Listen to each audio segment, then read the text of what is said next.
சிறகடிக்க ஆசையில கடகட கடகடன்னு எல்லாமே நடந்து முடிஞ்சிருச்சு.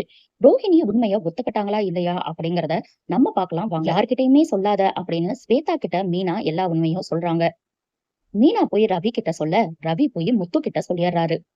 எனக்கு முன்னாடி இருந்தே ஒரு டவுட் இருந்ததுடா. இந்த அம்மா ஏதோ பண்ணுதுன்னு. இப்படி சொல்றியே உண்மையா அப்படின்னு கேக்குறாரு. ஆமாண்டா, எனக்கு என்ன பண்றதுன்னே தெரியல. உன்கிட்ட சொல்லிட்டேன் அப்படின்னு ரவி போயிடுறாரு. நம்ம முத்து சும்மா இருப்பாரா? நேரா போய் அவங்க அப்பா கிட்ட சொல்லிடுறாரு. அண்ணாமலை போய் விஜயா கிட்ட சொல்லிடுறாரு. இப்படி சொன்னாங்க, இது உண்மையான்னு கேக்குறாரு. இப்பவே போய் நான் கேட்டறேன்னு விஜயா கிளம்ப, அதெல்லாம் ஒண்ணும் கேட்க வேணாம்னு அண்ணாமலை தடுக்கிறாரு. ஆனா நம்ம விஜயா கேட்பாங்களா?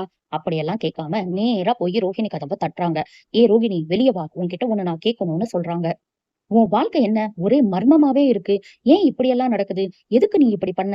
உண்மைய ஒழுங்கா சொல்ல போறியா இல்லையா அப்படின்னு கேக்குறாங்க. ரோஹிணி என்னன்னே தெரியாம முழிக்க, அதுக்கப்புறம் கேக்குறாங்க விஜயா. நீ 2வது குழந்தைக்காக தான் டெஸ்ட் எடுக்கிறதுக்கு ஹாஸ்பிட்டல் போனியாமே. அப்ப ஆல்ரெடி நீ கன்சீவ் ஆயிருக்கியா? உண்மைய சொல்லு, எந்த பொய்யும் சொல்லாத அப்படின்னு சொல்லி கேக்குறாங்க. ரோஹிணி பயங்கர ஷாக் ஆயிடுறாங்க. என்ன பதில் சொல்றதுன்னே தெரியாம அழுதுகிட்டே போய் சோஃபால உட்கார்றாங்க. மனோஜ் ரோஹிணி கிட்ட போய், என்ன ரோஹிணி எல்லாரும் சொல்றாங்க, எனக்கு ஒண்ணுமே புரியலையே. கன்சீவ் ஆனியா? எப்போ அப்படின்னு கேக்குறாரு. விஜயா உடனே கன்சீவ் ஆனது கல்யாணத்துக்கு அப்புறமா முன்னாடியா அப்படின்னு கேக்குறாங்க. ரோஹிணி அழுதுகிட்டே விஜயா கிட்ட போய், என்ன ஆன்ட்டி நீங்க இப்படி எல்லாம் என்கிட்ட கேக்குறீங்க? கன்சீவ் ஆனது உண்மைதான். ஆனா நான் யார்கிட்டயுமே சொல்லல. அது எப்போ நடந்ததுன்னா, எங்க அப்பா ஜெயிலுக்கு போன சமயம் பார்த்து நடந்தது. அந்த டென்ஷன்லயே எனக்கு அபார்ஷன் ஆயிருச்சு.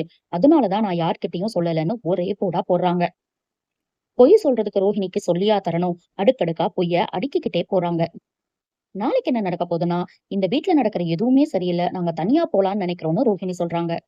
விஜயா இத கேட்டு ஷாக் ஆகுறாங்க. இனி என்ன நடக்க போகுதுங்கிறத நம்ம பொறுத்திருந்து பார்க்கலாம்.